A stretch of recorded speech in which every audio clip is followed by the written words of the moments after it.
Bismillahirrahmanirrahim. Assalamualaikum warahmatullahi wabarakatuh.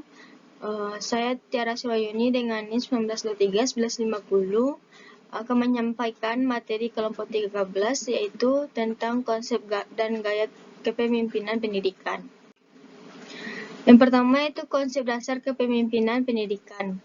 Pengertian kepemimpinan di dalam suatu organisasi, sosok seorang pemimpin sangat berperan dalam mempengaruhi kinerja, kualitas, dan terutama tingkat prestasi suatu organisasi tersebut.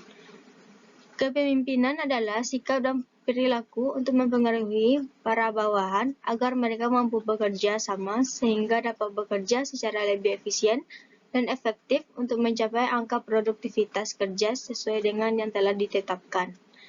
Secara singkat, dapat dikatakan bahwa kepemimpinan adalah sifat yang harus dimiliki oleh perencana, pengorganisasi, pengarah, pemotivasi, dan pengendali untuk mempengaruhi orang-orang dan mekanisme kerja sama mencapai tujuan yang telah ditetapkan.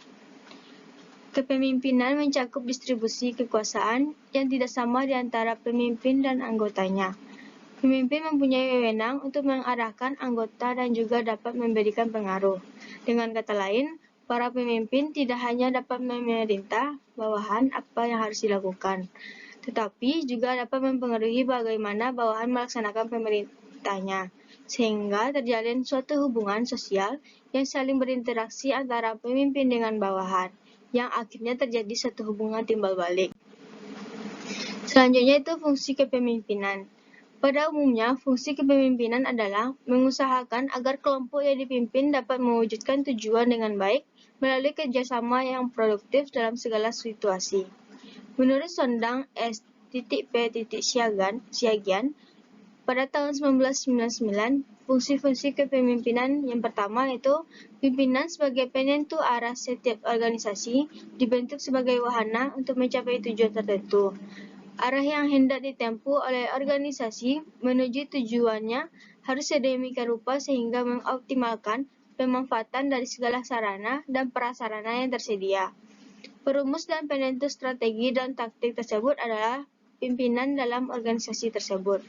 Yang kedua itu pimpinan sebagai wakil dan juru bicara organisasi. Kebijaksanaan dan kegiatan organisasi perlu dijelaskan kepada pihak luar agar pihak tersebut mempunyai pengetahuan yang tepat tentang kehidupan organisasi yang bersangkutan.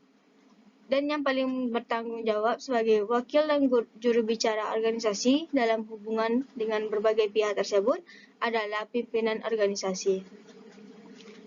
Pimpinan perlu mengetahui keputusan lainnya yang telah dibuat oleh pimpinan yang lebih rendah, serta pengetahuan tentang berbagai kegiatan yang berlangsung dalam organisasi sebagai pelaksanaan dari berbagai keputusan yang telah diambil.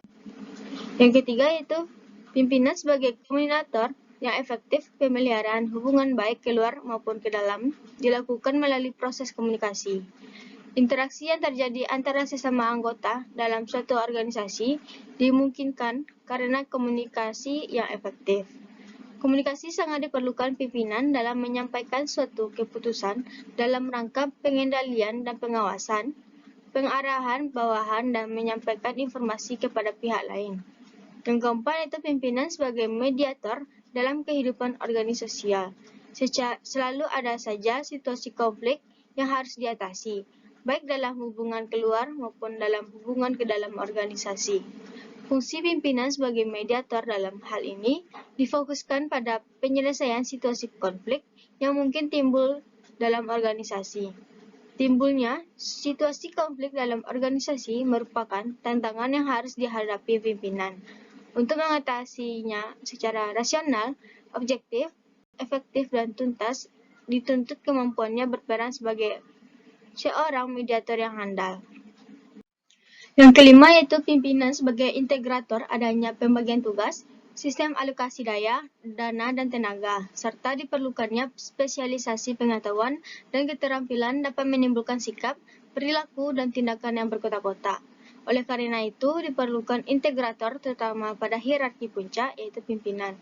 Hanya pimpinanlah yang berada di atas semua orang dan semua satuan kerja yang memungkinkannya menjalankan peranan integratif yang didasarkan pada pendekatan yang holistik.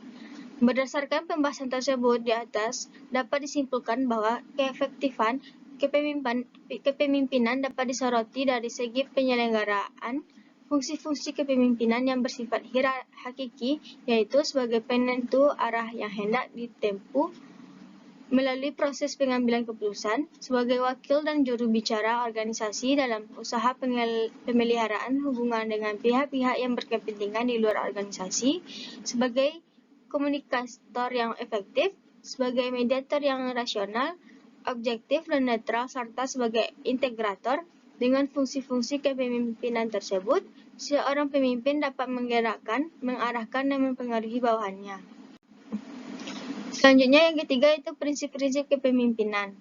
Yang pertama, prinsip pelayanan, yang berarti bahwa kepemimpinan sekolah harus menerapkan unsur-unsur pelayanan dalam kegiatan operasional di sekolahannya. Unsur pelayanan dititikberatkan pada diri pemimpin pendidikan atau kepala sekolah yang difokuskan kepada kepentingan dan perkembangan peserta didik dan para guru agar dapat mencapai prestasi yang diharapkan. Yang kedua itu prinsip persuasi, menekankan agar dalam menjalankan kepemimpinannya, pemimpin pendidikan memperhatikan dan mempertimbangkan situasi dan kondisi setempat demi keberhasilan kepemimpinan pendidikan atau program pendidikan yang sedang dan akan dilaksanakan. Diharapkan agar segala sesuatu dapat berjalan secara serasi, seimbang, dan selaras, sehingga proses belajar mengajar dapat berlangsung secara wajar dan mantap. Dengan melihat beberapa faktor yang ada, yaitu faktor lingkungan, faktor peraturan, dan kebijakan yang berlaku. Yang ketiga itu prinsip bimbingan, menyatakan bahwa dalam melaksanakan kepemimpinannya, pemimpin pendidikan hendaknya membimbing peserta didik ke arah tujuan yang ingin dicapai sesuai dengan perkembangan peserta didik di lembaga yang ada dalam wilayah pembinaannya. Yang keempat itu prinsip efisiensi, yaitu yang bersifat ekonomis. Pada dasarnya, prinsip ini menekankan pada pengolahan daya guna yang maksimal dalam melaksanakan kepemimpinannya, yang berkaitan dengan dana, waktu, tenaga, dan pikiran. Yang kelima itu prinsip berkesinambungan, adalah prinsip yang bertujuan agar kepemimpinan pendidikan ini tidak hanya diterapkan pada satu waktu saja, tapi perlu secara terus-menerus selama mereka berada di sekolah. Hal ini menjadi penting karena dalam proses belajar mengajar memerlukan waktu yang cukup lama dan panjang. Selanjutnya itu gaya kepemimpinan kepala sekolah. Gaya kepemimpinan kepala sekolah terdapat beberapa gaya kepemimpinan pada sosok pemimpin. Yang pertama yaitu gaya kepemimpinan otokratis, merupakan gaya yang terpusat pada diri pemimpin atau direktif, yaitu sosok pemimpin yang hanya menentukan sendiri keputusan dan perannya sebagai pemimpin tanpa peran para anak buah dalam merencanakan semuanya. Yang kedua, gaya kepemimpinan demokratis adalah suatu kemampuan dalam mempengaruhi orang lain agar dapat bersedia untuk bekerja sama dalam mencapai tujuan yang sudah ditetapkan dengan berbagai cara atau kegiatan yang dapat dilakukan di mana ditentukan bersama antara bawahan dan pimpinan. Yang ketiga yaitu gaya kepemimpinan delegatif, memiliki ciri-ciri yaitu pemimpin akan jarang dalam memberikan arahan, pembuat keputusan diserahkan kepada bawahan, dan anggota organisasi tersebut diharapkan bisa menyelesaikan segala permasalahannya sendiri. Yang keempat itu gaya kepemimpinan birokratis. Gaya ini dilukiskan dengan pernyataan memimpin berdasarkan adanya peraturan, perilaku memimpin yang ditandai dengan adanya keketatan pelaksanaan suatu prosedur yang telah berlaku untuk pemimpin dan anak buahnya. Yang kelima itu gaya kepemimpinan laissez-faire. Gaya ini akan mendorong kemampuan anggota dalam mengambil inisiatif. Yang keenam yaitu gaya kepemimpinan karismatik. Kelebihan dari gaya kepemimpinan karismatik ini adalah mampu menarik orang. Mereka akan terpesona dengan cara berbicaranya yang akan membangkitkan semangat. Biasanya pemimpin dengan memiliki gaya kepribadian ini akan visionaris. Mereka sangat menyenangi akan perubahan dan adanya tantangan. Yang ketujuh yaitu gaya kepemimpinan otoriter atau authoritarian adalah gaya pemimpin yang telah memusatkan segala keputusan dan kebijakan yang ingin diambil dari dirinya sendiri dengan secara penuh. Yang kedelapan itu gaya kepemimpinan diplomatis. Kelebihan gaya kepemimpinan diplomatis ini terdapat di penempatan perspektifnya. Banyak orang seringkali selalu melihat dari satu sisi, yaitu pada sisi keuntungan dirinya. Sisanya melihat dari sisi keuntungan pada lawannya. Yang kesembilan itu gaya kepemimpinan moralis. Kelebihan dari gaya kepemimpinan moralis seperti ini adalah pada umumnya mereka hangat dan sopan untuk semua orang. Mereka mempunyai empati yang tinggi terhadap segala permasalahan dari para bawahannya. Juga sabar, murah hati, segala bentuk kebajikan-kebajikan ada dalam diri pemimpin tersebut. Yang ke-10 yaitu gaya kepemimpinan administratif. Gaya kepemimpinan tipe ini akan terkesan kurang inovatif dan terlalu kaku dalam memandang aturan. Sikapnya sangat konservatif serta kelihatan selalu takut di dalam mengambil resiko dan mereka cenderung akan mencari aman. Yang ke-11 yaitu gaya kepemimpinan analitis atau analytical.